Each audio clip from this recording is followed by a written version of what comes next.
need change and then say that somehow, we're not going to prove how, we're just going to say that somehow, we're going to say it as if somehow we could reduce taxes 10%, federal taxes 10% per year, and that's going to balance the federal budget, and it's going to, it's going to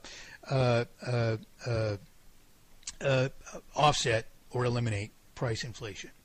You know, you don't just say that.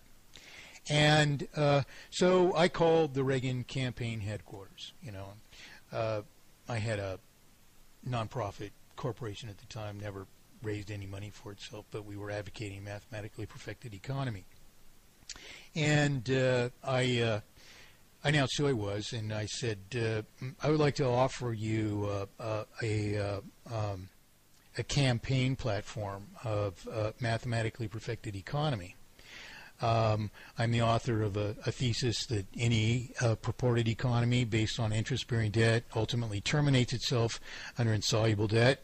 That time could be very close at hand because we have double-digit prime rates being charged by the Federal Reserve System. I'm also the author of a proof of a singular fact of solution in what we call mathematically perfected economy.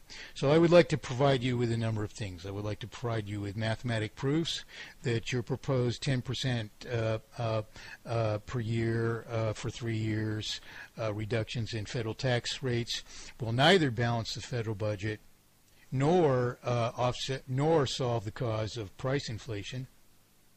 And after all, if prices are increasing 10% per year, more than 10% per year, I mean, basic math people, this means if you have more than 10% price inflation, the cost of all things together is going up more than 10%. Yes. If you decrease federal taxes, which are a small fraction of the cost of all things, if you decrease them 10% per year, it can't possibly account for it.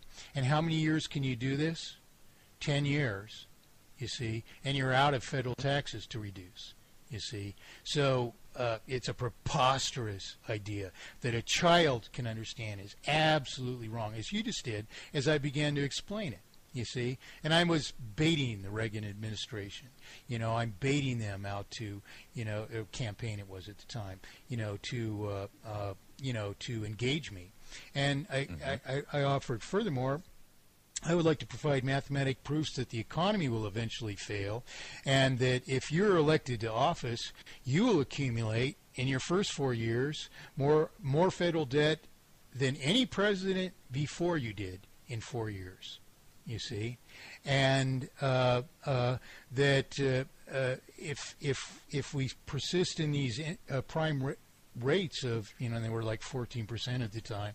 Yes. If we persist in prime rates, these elevated prime rates, it's possible the economy could even collapse within your first term in office, you know, or soon afterward. But that would mean that he would be closing in tremendous turmoil, which is much like what happened during Andrew Jackson's one term in office. In any case, they took me up on this, and I sent them these papers, and they called me quite a few times and asked me about them, had me elaborate on things which you know, they didn't understand. You have to understand, it isn't, the people need to understand this, and if any good people want to understand what we're explaining right now, whereas you know, these kinds of people actually don't welcome this information. They're Exactly. going in a different direction. Now, Right. I was naive, and I wasn't really so naive enough at that time. You know, I could have presented mathematically perfected economy to Nixon, decided against it. My best friends told me I'd get killed, you know, and you know, and I dared to do it to Gerald Ford. I said, you know, you only live once, you know. If it isn't worth standing for, and if I don't stand for it, who is? You know. So I challenged Gerald Ford, and never even got. I sent this stuff always, certified delivery, return receipt requested, and I don't even get anything back from Gerald Ford. Just disappeared. You know, somehow the postal system just. swallowed up all the evidence that I ever even did this. And I thought, okay. So that kind of pissed me off, to tell you the truth about it. And I got even pretty much more challenging with Carter. I made calls and whatnot to follow up on this. And nonetheless, I didn't get my receipt back from. I thought the same thing happened with Carter. No one would talk to me about it. No one would talk to me about it. They know they're wrong. They know they're wrong, and they're going on the wrong course. Exactly. So anyway, I tried my damnedest to worm my way into discussions with Carter, and I finally got my return receipt back 6 months late. And so Reagan is the first president to, not himself, but his administration was the first to engage me on this. And I'm probably the reason that David Stockman resigned from the Reagan administration. I don't know that for a fact. But, it stands to reason. He was the math guru. My work was passed to him. Questions came back down. They were asked to me, and explanations were passed around. They decided what to do. As their plan unraveled, and it became obvious 2 years into his first term in office that he was failing in every way, in a big way. They contacted me again. Prices were going through the ceiling.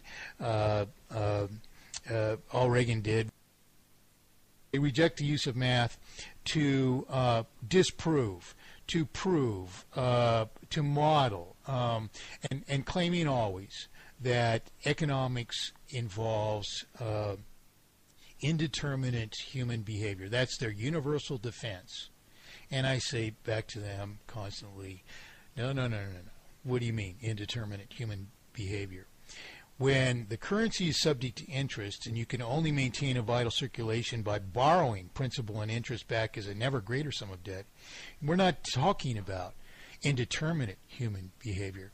We're talking about imposed circumstances, imposed requisites, which the people have to meet however they will, which become impossible to meet. You see, and this is where, then they get irate. They start calling you a communist or a Marxist or something because you're advocating the only actual free enterprise, but because they've been advocating it, and you've proven that in fact they're depriving it to the people. They advocate banking, and there's an article by it's actually not an article by Hayek. But Frederick Hayek, that is, on the von Mises Institute. But the title of the article is something like Free Market Monetary System, and it's a speech he gave in the 1970s in which he mistakes.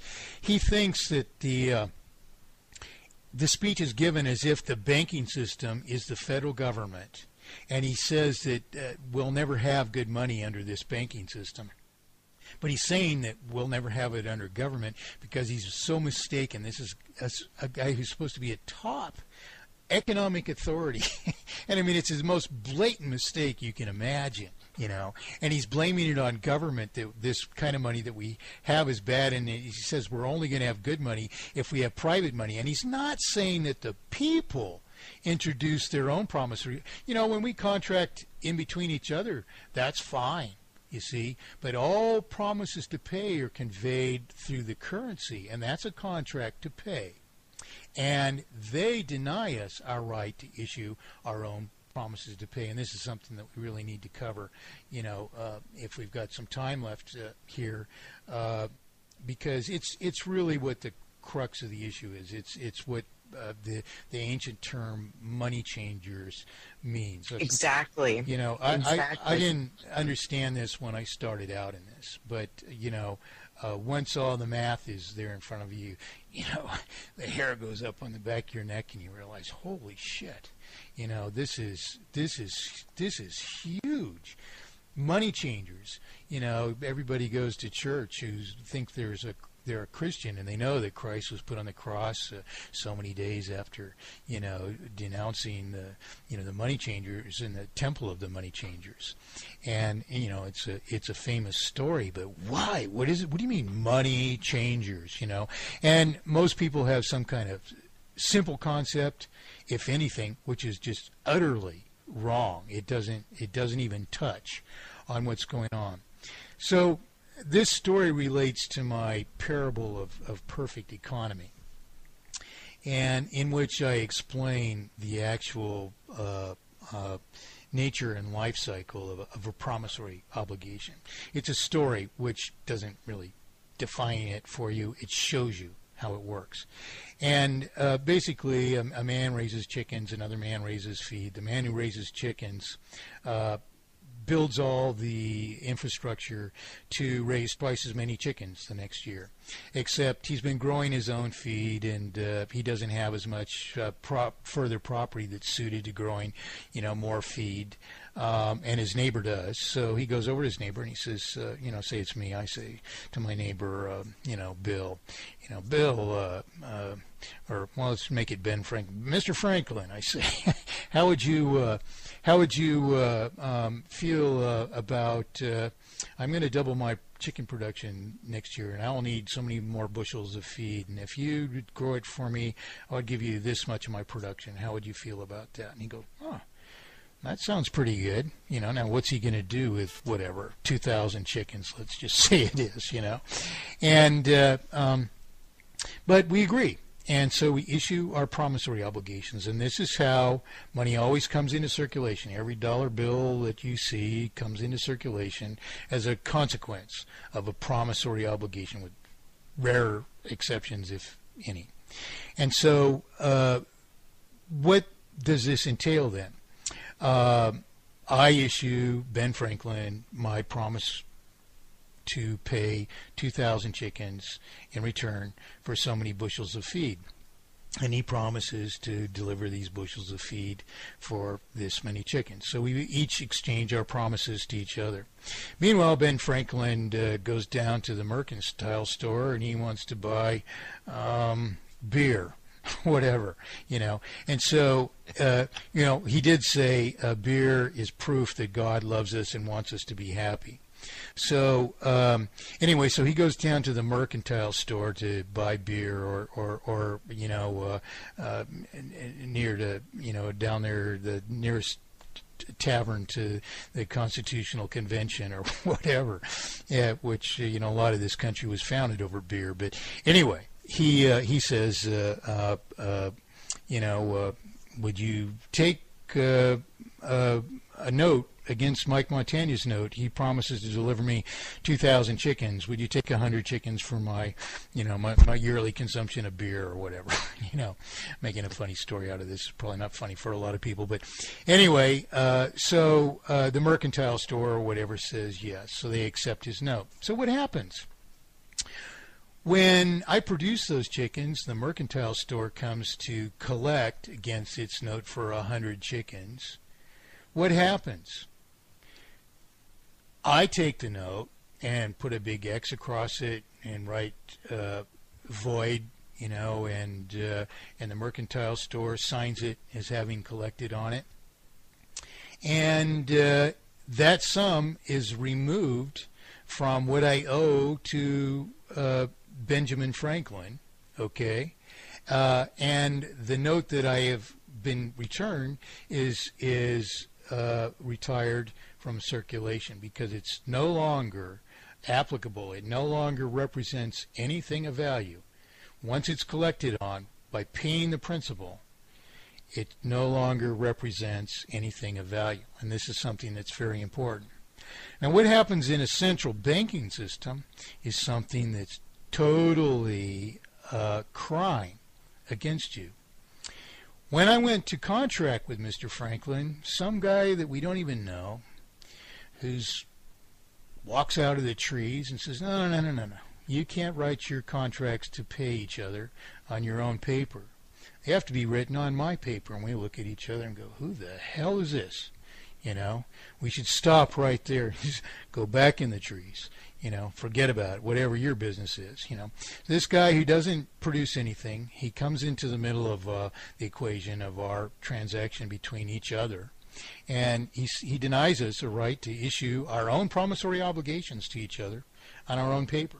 Now, I'm not saying that our money should be written on our own pieces of paper. What I'm saying is that some private entity off the side shouldn't be introducing them, you know, at no cost.